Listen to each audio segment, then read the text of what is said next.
Creo que usted puede conocer a una persona, por lo menos en su virtud genuina, por lo que buscan obtener y por lo que realmente aman. Realmente nunca fracasa como prueba. De hecho, usted podría evaluar fácilmente su propia virtud al verse a sí mismo de esa manera. Hágase usted mismo esta pregunta. ¿Cuáles son las tres cosas que en la actualidad estoy buscando con mayor esfuerzo? No tiene que responder en voz alta y no tiene que escribirlo y entregarlo, pero piénselo. ¿Cuáles son las tres cosas que en la actualidad está buscando? Ese sería un buen monitor para saber si su preocupación es celestial o terrenal, si está dirigida hacia Dios o hacia usted. Si eso no funciona, hágase esta pregunta. ¿Cuáles son las tres cosas que más me gustan? Y si no puede saber cómo responder esa pregunta, hágase esta. ¿Cuáles son las tres cosas en las que pienso más? Y eso va a llegar ahí. ¿Qué es en lo que más piensa? Como puede ver, Jesús lo dijo así: en donde está vuestro tesoro, ahí estará también vuestro corazón.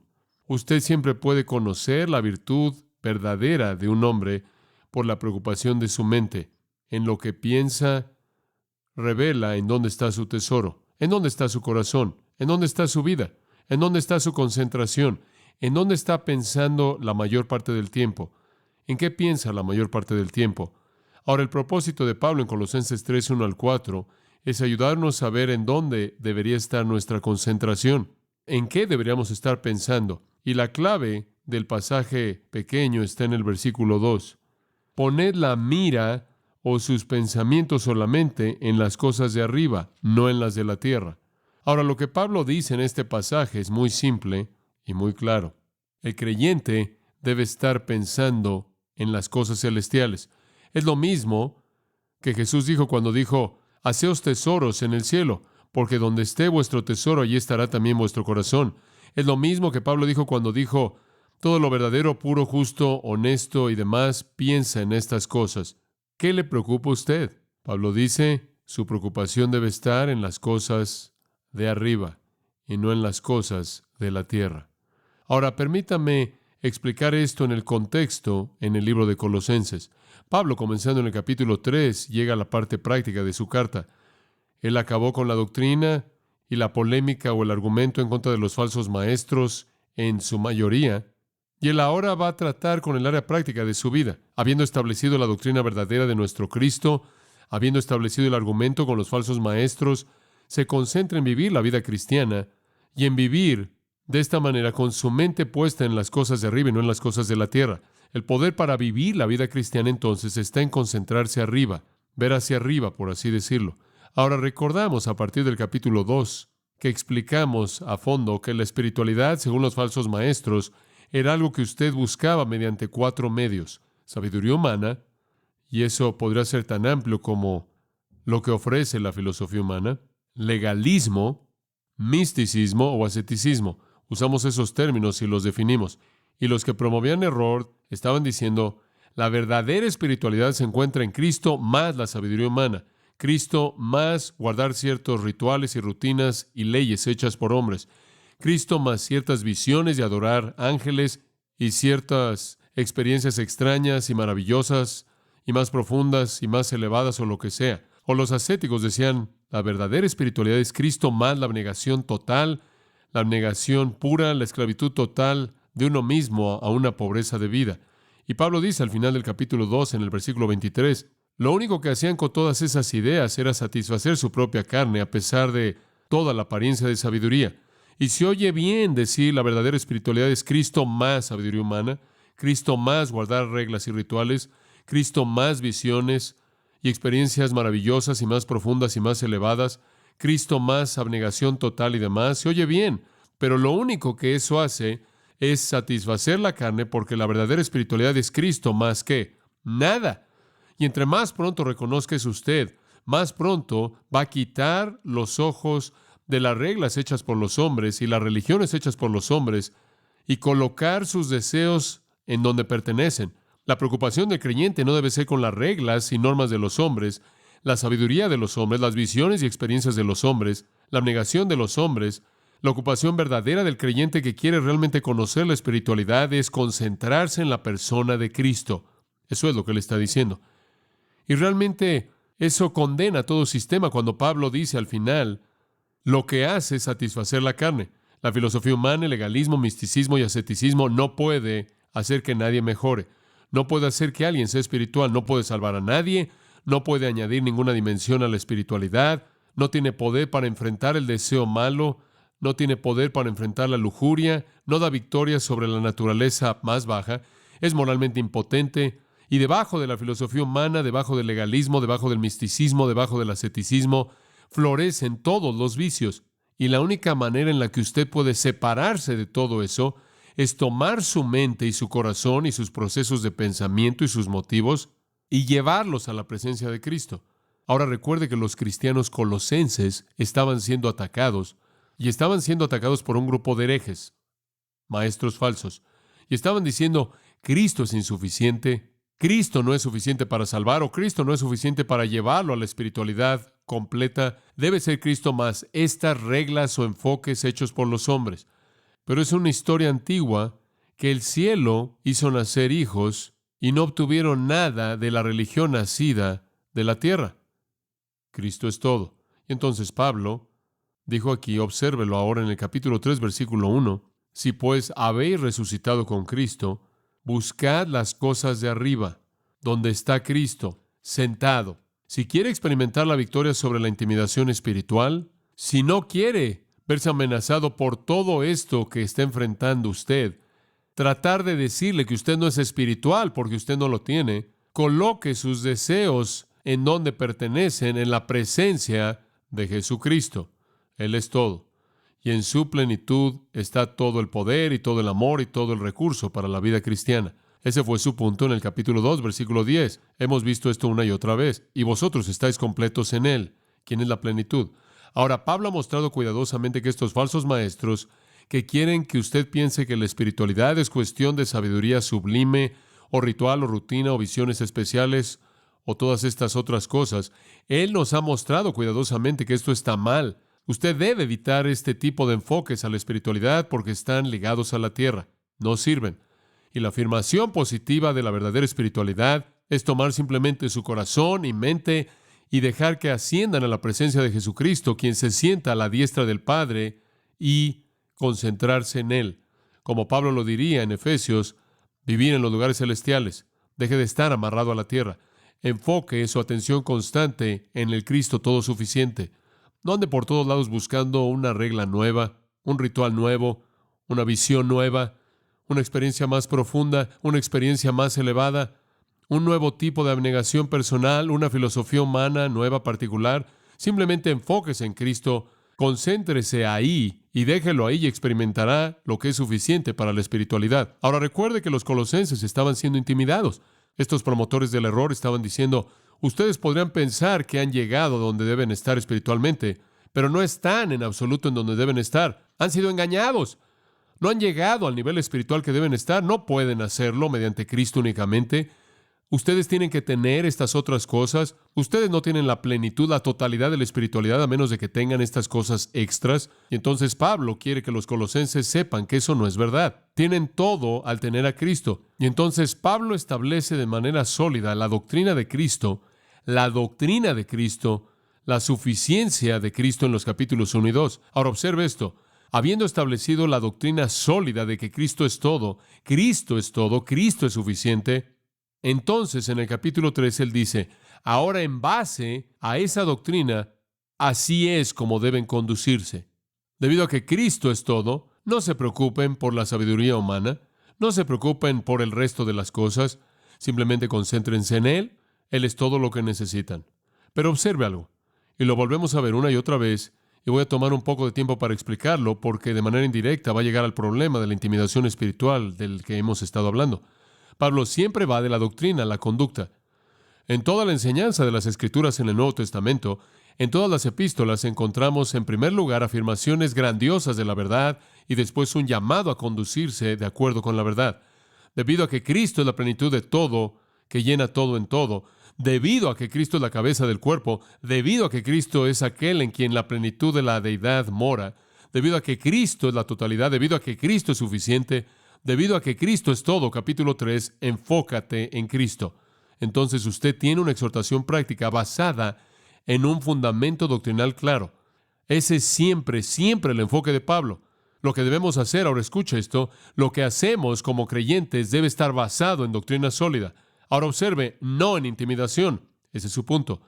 No sea intimidado a hacer algo que usted sabe que no es bíblico. Pablo escribió a los Gálatas y dijo, ¿cómo es posible que ustedes puedan otra vez enredarse en el judaísmo? ¿Cómo es posible que puedan enredarse en el legalismo? Ahora, ¿cómo es posible que puedan aceptar eso cuando conocen el Evangelio? Han abandonado lo que saben que es verdad.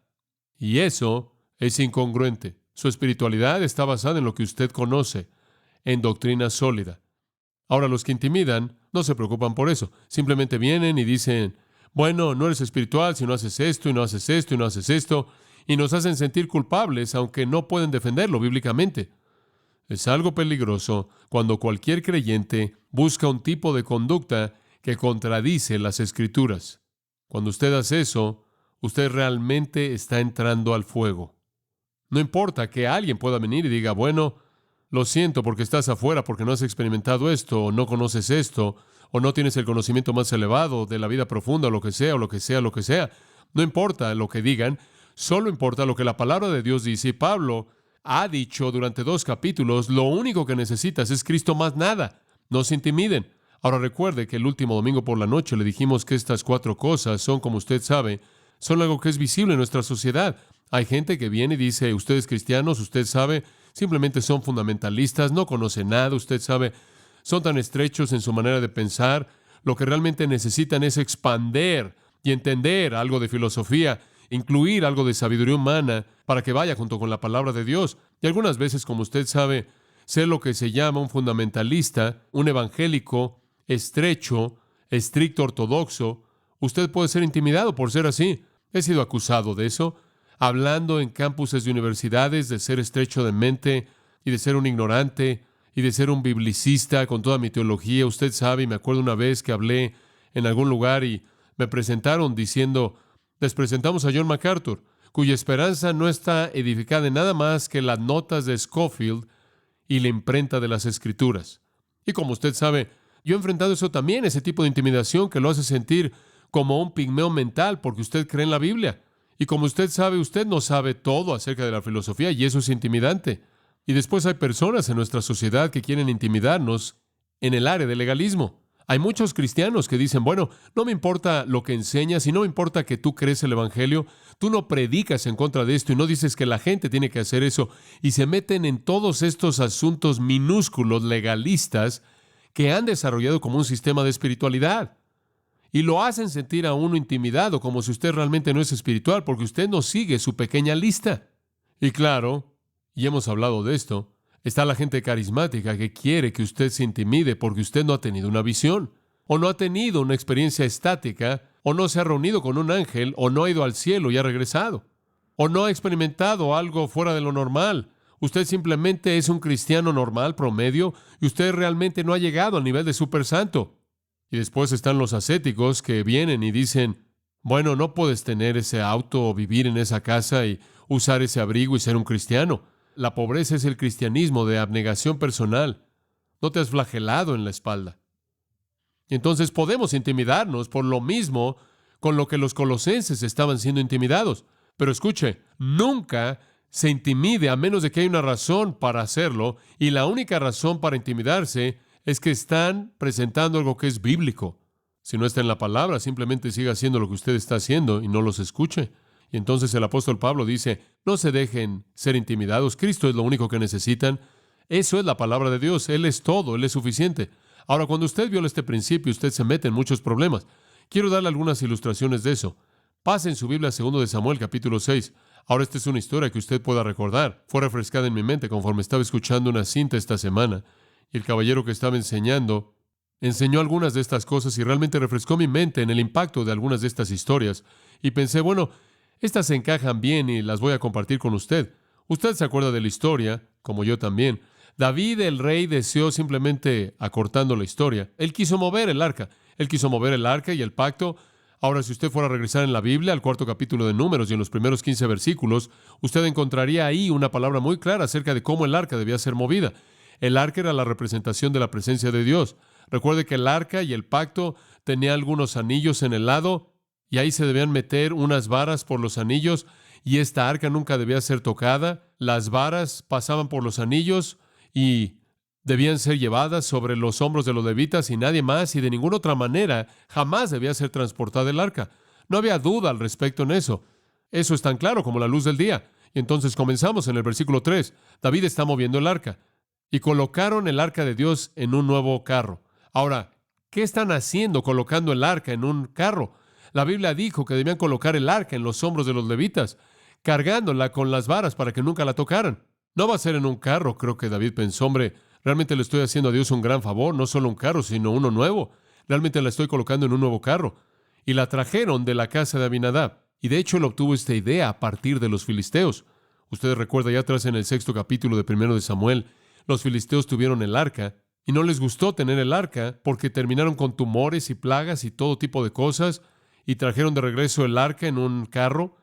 Entonces David tomó la idea de los filisteos y la colocó en un carro y la trajeron, versículo 4, de la casa de Abinadab, la cual estaba en Gibea, acompañando el arca de Dios, y Ahio fue delante del arca. Ahora observe, pensaron que era un gran día, vamos a traer de regreso el arca. El arca va a regresar al lugar a donde pertenece. Maravilloso.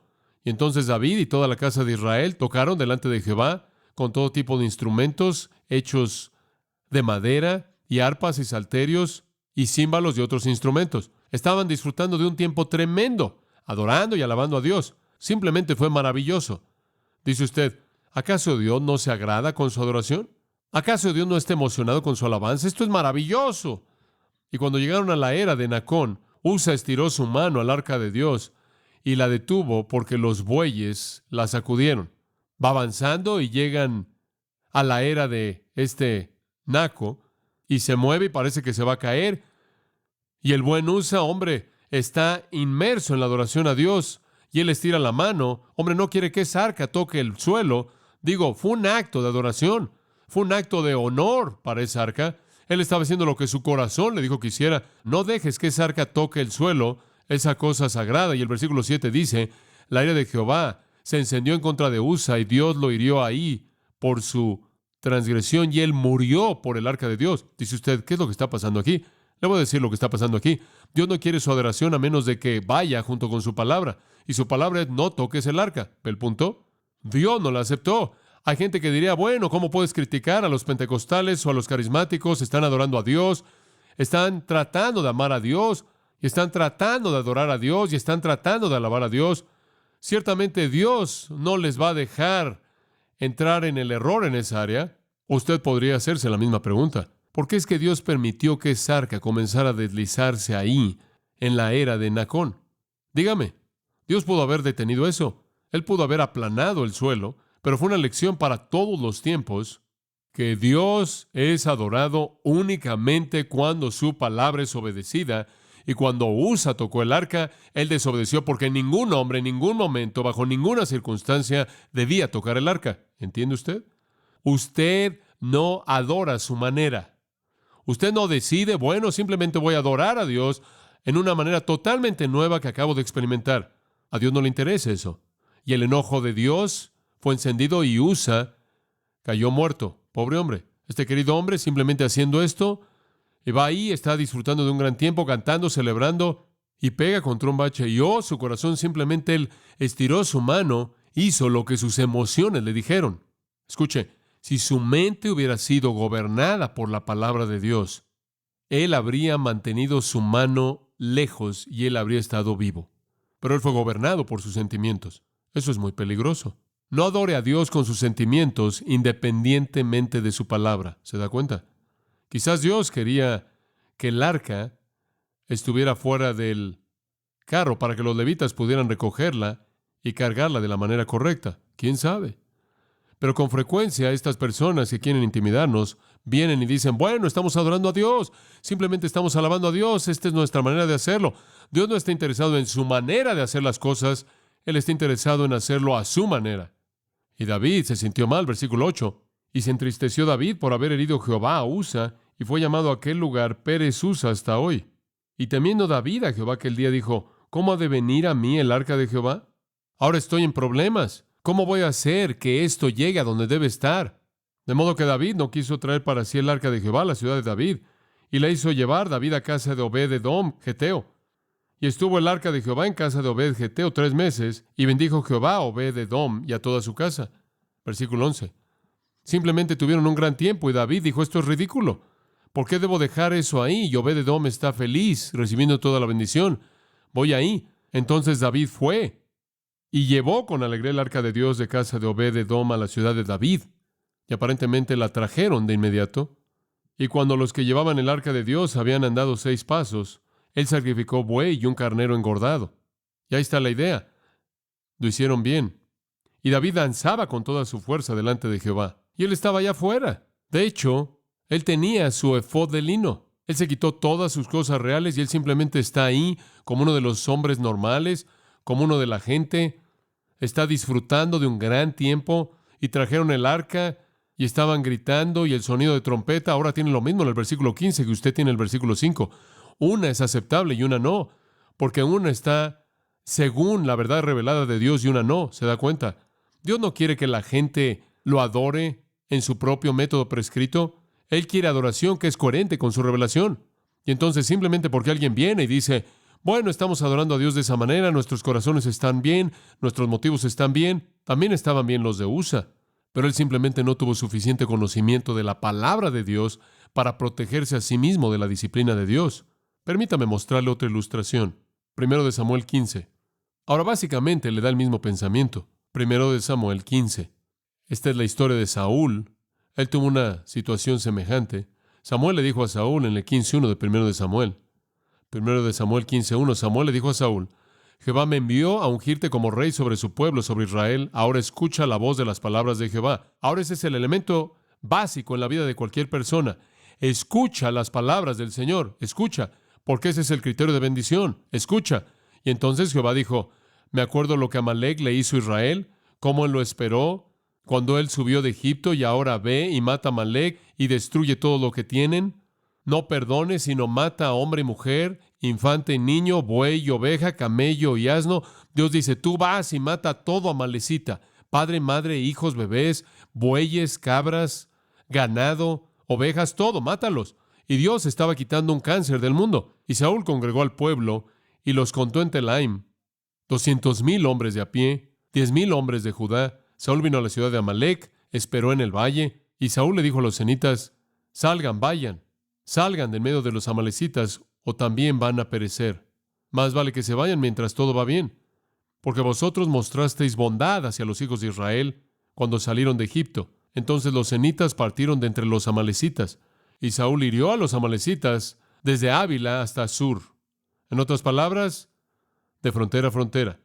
Y él tomó a Agag, el rey de los amalecitas, vivo. Ahora, ese es un error terrible el que acaba de cometer, ¿verdad? Dios dijo, aplasta a todo mundo. Él tomó a Agag. ¿Por qué? Porque fue un acto de orgullo. Él quería arrastrar al rey derrotado, meterlo a la ciudad y desfilar su victoria.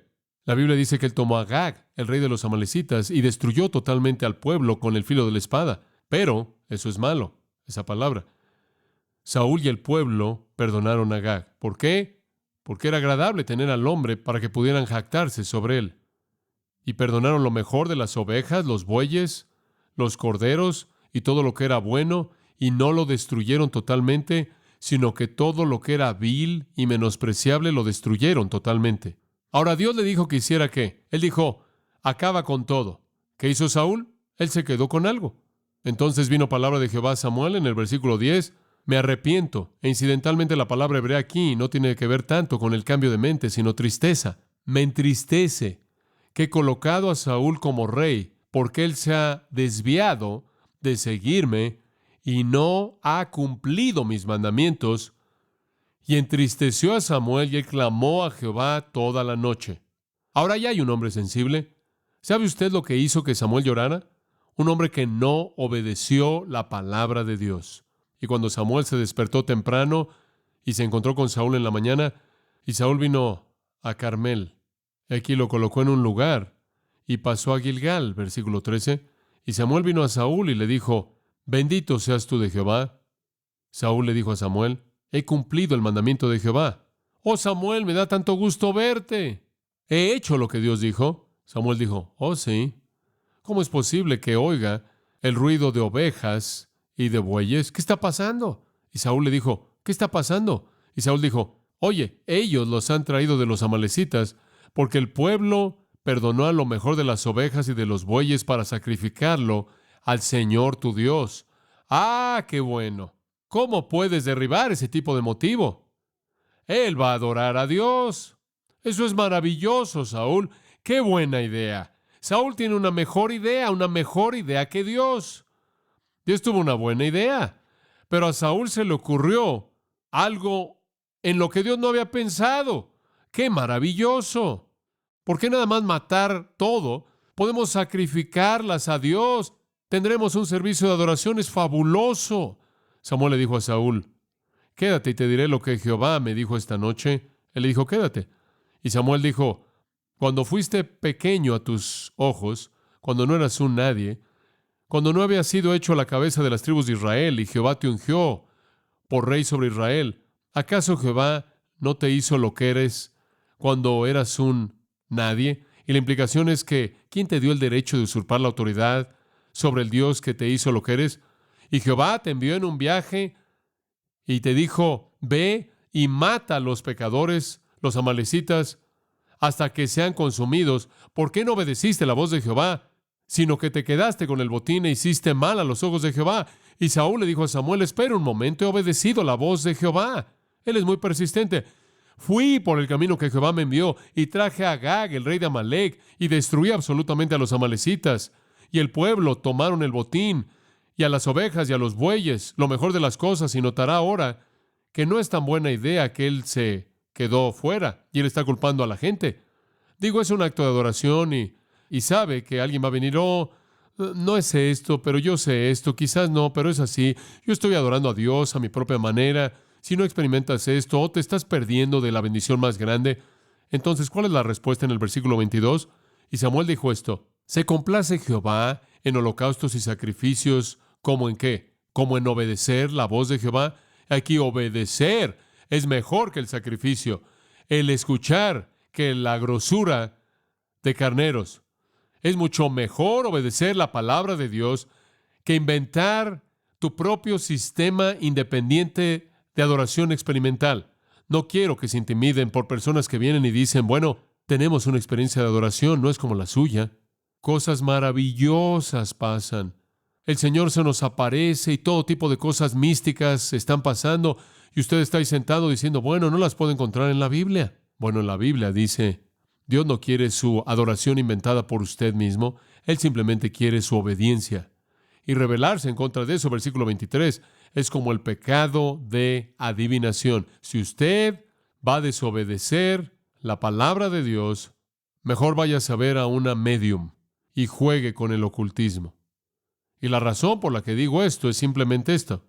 Estas personas en la actualidad que dicen estar teniendo todas estas experiencias de adoración que no pueden ser defendidas bíblicamente, pueden ser sinceras, pueden tener el motivo correcto como Usa y Saúl, pero están mal. Y la respuesta fue lo que Samuel le dijo a Saúl, ya no serás rey, se acabó para ti. Dice usted, ¿es serio? Sí, es serio. Permítame llevarlo a otra ilustración. Primero de Reyes 13. Esta es una historia fascinante. Usted se acuerda de que después del reinado de Salomón, el reino de Israel fue dividido en dos partes. El reino del norte, con 10 tribus, y el del sur. El reino del norte fue gobernado por Jeroboam, el primero, y el reino del sur por Roboam, y se dividió el reino debido al pecado de Salomón. Y cuando Jeroboam tomó a las 10 tribus y estableció el reino en el norte, él tuvo miedo de que el pueblo del norte no mantuvieran su lealtad a él. Si siempre iban al sur al templo para adorar, mantendrían sus raíces en el sur. Entonces él decidió que tendría que construir un par de lugares de adoración en el norte. Entonces él, versículo 29 del capítulo 12, dice, él estableció uno en Betel y el otro en Dan. El problema con eso es que Dios no quiso que hubiera su adoración en Betel y Dan, ¿no es cierto? ¿En dónde la quiso? En Jerusalén, en el templo. En el versículo 30, él dice del capítulo 12, les fue pecado porque el pueblo fue a adorar al que estaba en Dan e hizo una casa en los lugares altos. Él construyó un templo. Él hizo sacerdotes de los más bajos del pueblo que no eran hijos de los levitas. Él simplemente escogió unos cuantos hombres pobres y los hizo sacerdotes. Usted no puede hacer eso. Los sacerdotes son de la tribu de los levitas. La adoración se lleva a cabo en Jerusalén. Usted no nada más lo inventa. Usted no nada más dice, tenemos una gran idea, lo vamos a hacer aquí a nuestra manera. Si no es escritural, usted no lo hace. Y el versículo 32 a la mitad, ahí dice que él hizo lo mismo en Betel. Y él estaba sacrificando los animales. Y él atravesó por todo el ritual judío, sacrificios, sacerdotes, los altares, todo. Nada más que en Betel y Dan. No tenía nada que hacer yendo ahí. Entonces Dios dijo, tengo que enviar a alguien ahí para corregir todo. Capítulo 13. He aquí vino un hombre de Dios. Ahora este es un hombre de Dios, un profeta, él es un predicador. Y él sale hasta Judá para ir al norte, porque aparentemente no había un profeta en el norte que pudiera hacer esto. Entonces él sale de Judá por la palabra de Jehová, llega a Betel, y resulta que llega cuando Jeroboam está ahí haciendo lo que quiere hacer con el altar. Él está ahí adorando a Dios y ofreciendo su sacrificio. Y este es un hombre joven atrevido. Él se acerca y dice en el versículo 2, él clama en contra del altar en la palabra de Jehová y dijo, oh altar, altar. Ahora esto está pasando para llamar la atención de Jeroboam, porque él está ahí adorando. Este hombre entra y grita, oh altar, altar, dijo Jehová, he aquí un niño nacerá en la casa de David, Josías será su nombre, y sobre ti ofrecerá al sacerdote de los lugares celestiales que quema incienso sobre ti, y huesos de hombres serán quemados sobre ti. Altar, se acabó. Va a venir un hombre, Josías, y él va a quemar huesos sobre ti, y la profanación definitiva para un judío es tocar un cuerpo muerto, ¿verdad? Y quemar los huesos de una persona muerta sobre un altar era profanarlo y contaminarlo. Y este hombre de Dios dice, tu altar, Jeroboam, se acabó. Porque 300 años a partir de ahora un hombre va a venir llamado Josías, que va a escarbar y sacar los huesos muertos y los va a quemar sobre tu altar. ¿Quiere leerlo en 2 de Reyes 23? Poder leer la historia. Y simplemente para asegurarse de que Jeroboam no dijo, sí, es una broma, ¿quién es este hombre? Sáquenlo. El versículo 3 dice, y le dio una señal el mismo día diciendo, esta es la señal que Jehová ha hablado, para probar qué va a pasar. Aquí el altar será derribado y las cenizas van a ser derramadas. Ese altar va a caer y también las cenizas. Y sucedió que cuando Jeroboam oyó el dicho del hombre de Dios que había clamado en contra del altar en Betel, él estiró su mano del altar y dijo, atrápenlo. Y la mano que él estiró se secó, de tal manera que no la pudo volver a doblar, paralizado. E inmediatamente el altar fue despedazado y las cenizas derramadas exactamente según la señal que el hombre de Dios había dado de la palabra de Jehová. Dios dice, tú no inventas tu propia adoración, tú obedeces mi prescripción. Y el rey respondió y le dijo al hombre de Dios, busca el rostro del Señor tu Dios y ora por mí para que mi mano me sea restaurada. Y el hombre de Dios rogó a Jehová, y la mano del rey le fue restaurada y se volvió como fue antes. Pero le voy a decir una cosa, él nunca lo olvidó. Y el rey le dijo al hombre de Dios, ven a casa conmigo, versículo 7, y refréscate y te daré una recompensa. Quiero estar en tu equipo. El hombre de Dios le dijo al rey, si me dieras la mitad de tu casa, no iré a casa contigo. No comería de tu pan y no bebería de tu agua en este lugar, porque se me dijo por la palabra de Jehová, diciendo, no comas pan ni bebas agua, y no regreses por el mismo camino por el que fuiste. Yo tengo un compromiso en mi vida, obedecer la palabra de Dios. Entonces se fue por otro camino y no regresó por el camino que vino. Este hombre está obedeciendo. Y ¿sabe una cosa? Habría sido un honor ser invitado a comer con el rey. Él pudo haber sido un héroe. Y él pudo haber pensado, bueno, tú sabes, el rey ha oído y él parece haberse arrepentido. Creo que si voy ahí, voy a hacer un poco de concesiones con la palabra de Dios y le testificaré al rey. No, él dice, no estoy interesado en testificarte a ti. No estoy interesado en hacer nada contigo. Dios me dijo que no me metiera contigo. Simplemente salte de ahí, vete por otro camino del que llegué aquí. Adiós. Ahora, el único camino, versículo 11, él se encontró con otro predicador. Bueno, para muchas personas este es un problema. Para muchos predicadores se encuentran con otros predicadores y esto es muy intimidante. Y ¿sabe una cosa? Nosotros, los que somos predicadores, nos intimidamos por otros predicadores. Observe lo que sucede. Hubo un profeta viejo, hubo un predicador de edad y un predicador joven ahora. Y sus ojos vinieron y le contaron todas las obras que el hombre de Dios había hecho ese día en Betel.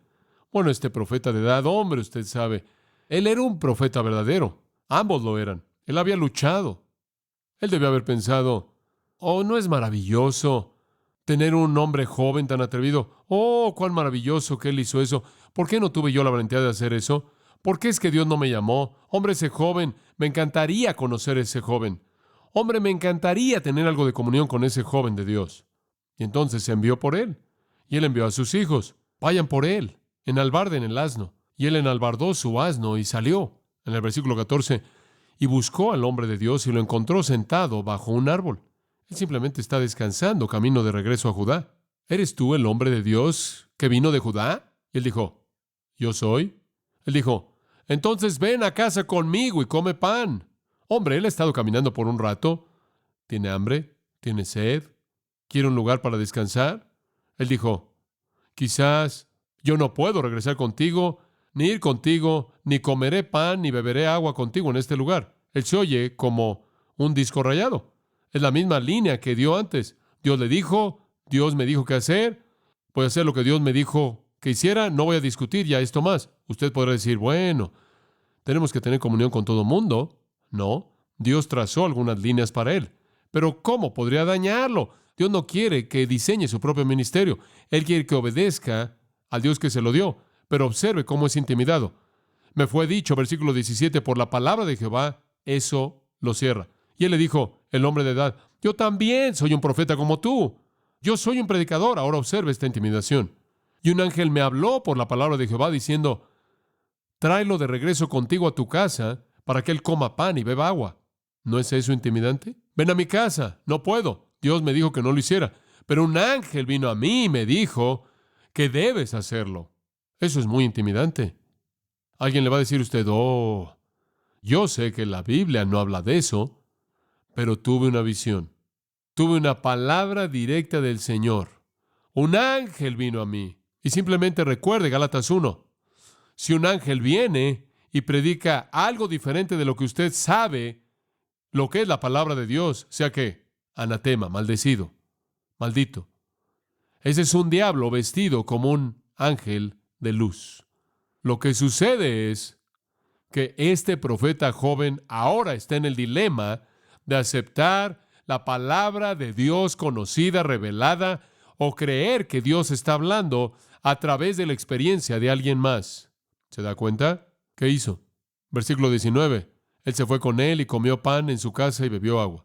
Pero él actuó en violación directa de la palabra de Dios, porque él fue intimidado por un profeta mayor que él, quien también fue un predicador, un profeta verdadero que probablemente tuvo un ministerio maravilloso, que le dijo que un ángel le dijo esto, y él dejó lo que él sabía que era la verdad de Dios y buscó la experiencia. Amados, eso es exactamente lo que está pasando en la actualidad. La gente se está desviando de la palabra de Dios que es clara y están aceptando la visión de todo mundo y la experiencia de todo mundo es el criterio. ¿Quieres saber lo que pasa? Versículo 23. Saltándonos algunos pensamientos, pero versículo 23. Sucedió que después de que había comido pan, después de que bebió, él enalbardó el asno.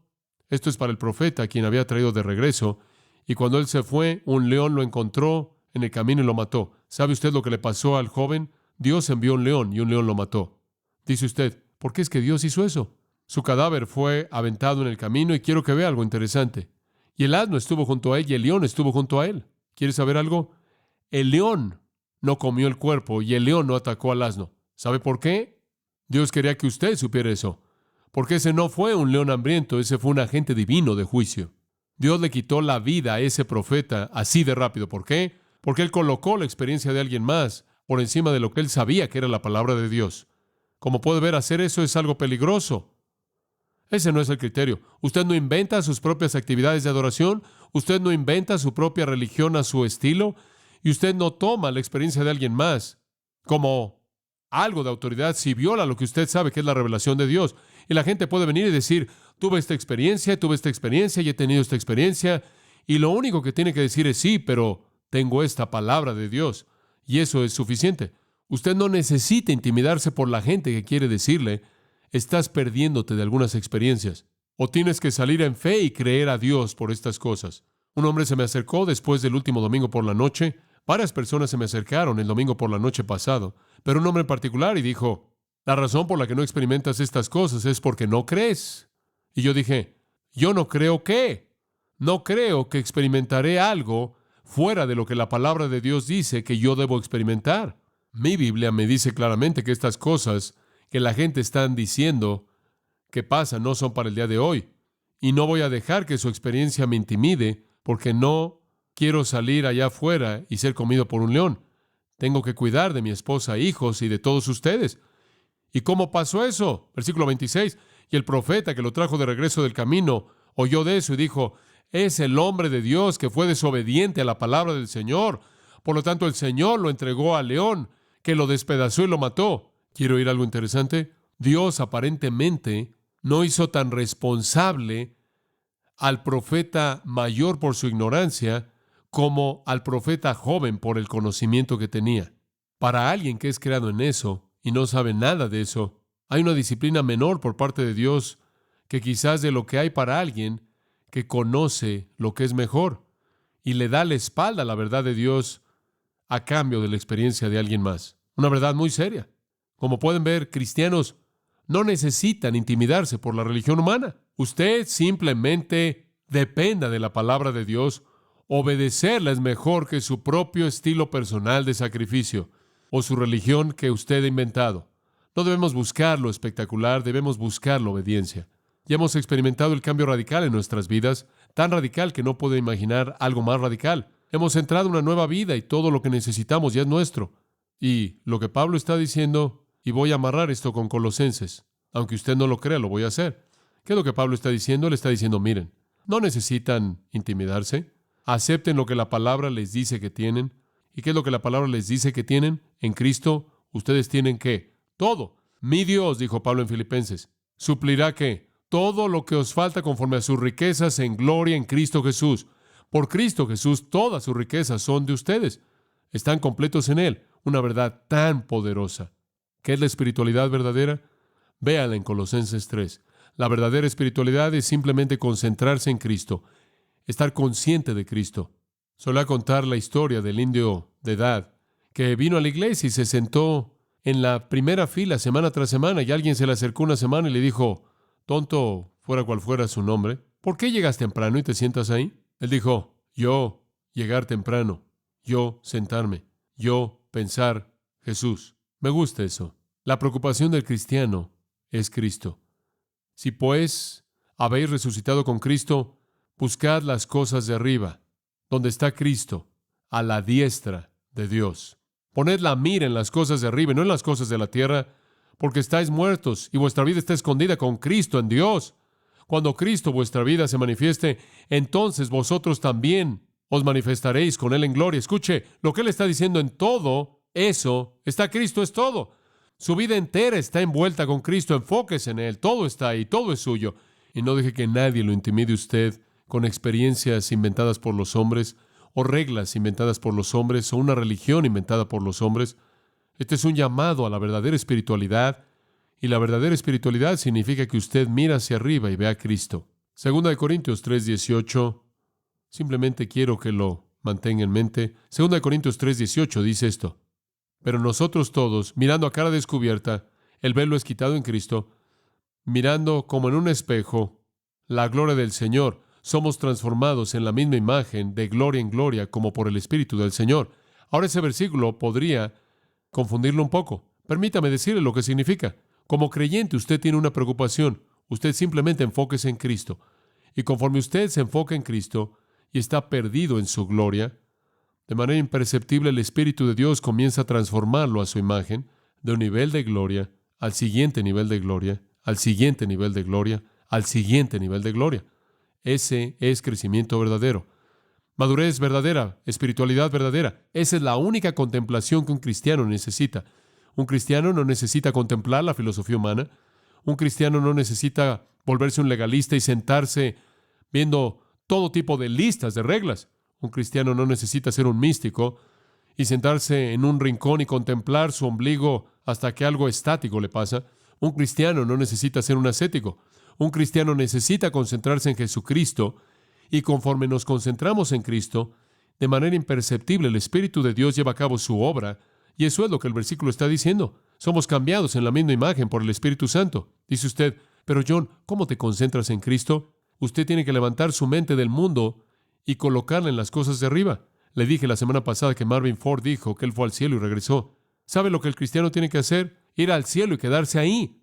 Coloque su mente ahí, déjela ahí. Coloque su mente en Jesucristo y manténgala ahí. Dice usted, ¿pero cómo haces eso? Observe Colosenses 3. Vamos a terminar este sermón la próxima semana. No se preocupe. Colosenses capítulo 3, versículo 16. ¿Cómo lo hace? Dice usted, ¿cómo me concentro en Cristo? Aquí está cómo. La palabra de Cristo mora en abundancia en vosotros.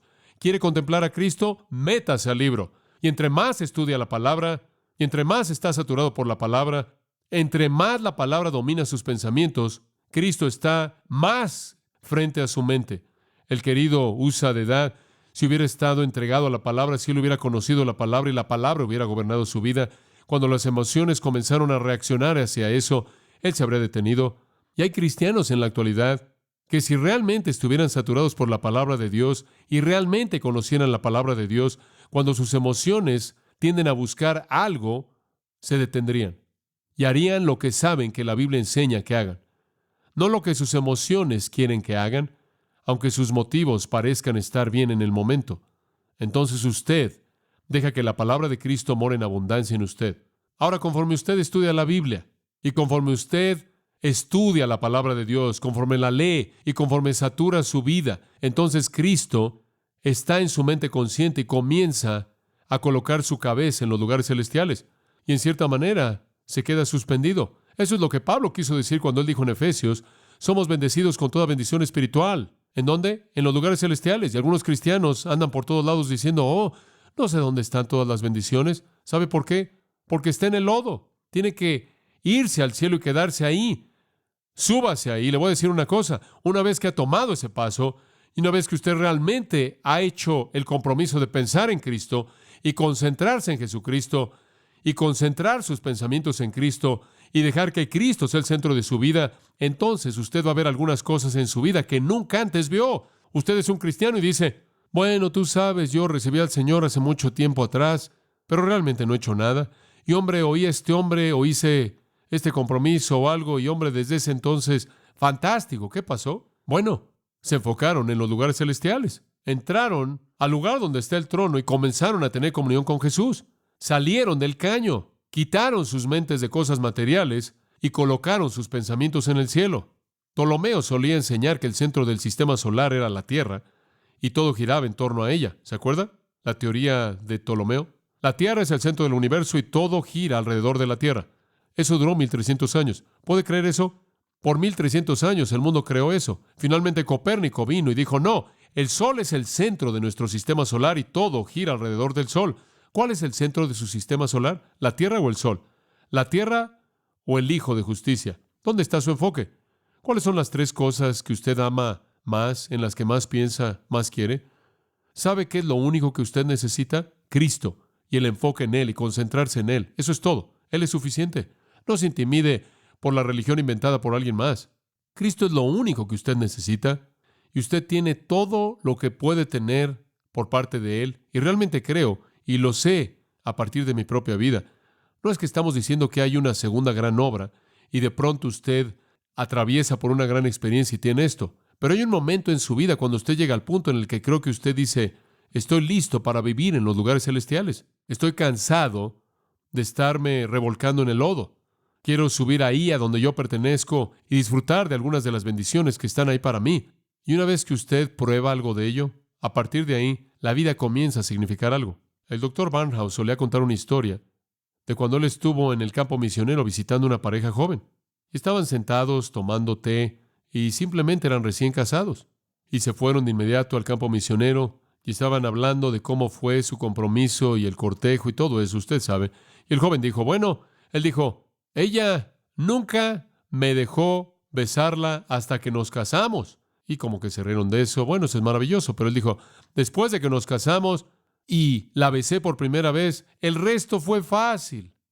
Realmente creo que en un sentido, si un cristiano jamás comienza a experimentar lo que Dios tiene para él al vivir en los lugares celestiales y quitar su mente del mundo y colocar su mente en el Hijo, que el resto es fácil porque usted comienza a ver lo que está ahí.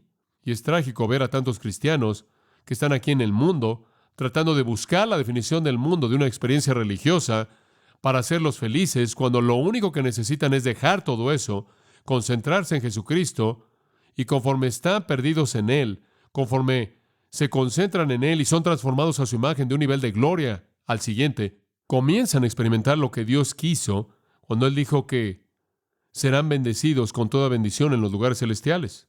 Ahora, vamos a ver cómo eso se manifiesta cuando regresemos al capítulo 3 y lo veamos versículo a versículo a lo largo de estos 4 versículos. Eso simplemente fue la introducción. Oremos.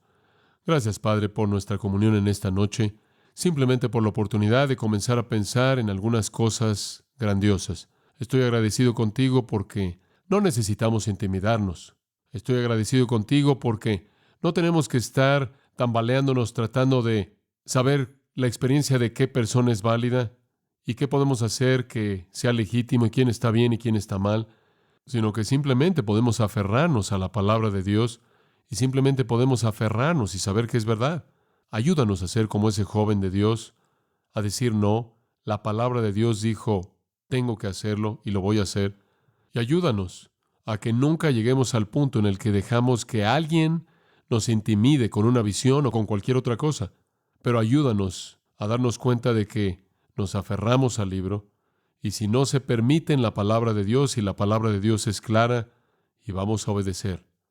Te agradecemos, Padre, porque nos has dicho que seamos obedientes a tu palabra y que no sigamos nuestros sentimientos, nuestra propia experiencia, nuestra propia adoración inventada por nosotros. Haznos bíblicos, que, como Spurgeon dijo, tengamos sangre de biblina, que la palabra fluya en nosotros y que sepamos conforme estudiamos la palabra y que sepamos que conforme estudiamos la palabra, Cristo se vuelve real. Conforme Cristo se vuelve real, comenzamos a conocer lo que significa su comunión y participar de sus riquezas y llegamos a ser conformados a su imagen. Lleva a cabo tu obra en nosotros por el Espíritu. Ayúdanos a estar satisfechos en que Cristo es todo. Cristo es todo en todo. La palabra es suficiente para revelar todo lo que Él es. A estar satisfechos con eso, a regocijarnos en ello, a crecer en ello, a disfrutarlo y compartirlo con otros. Oramos en el nombre de Cristo. Amén.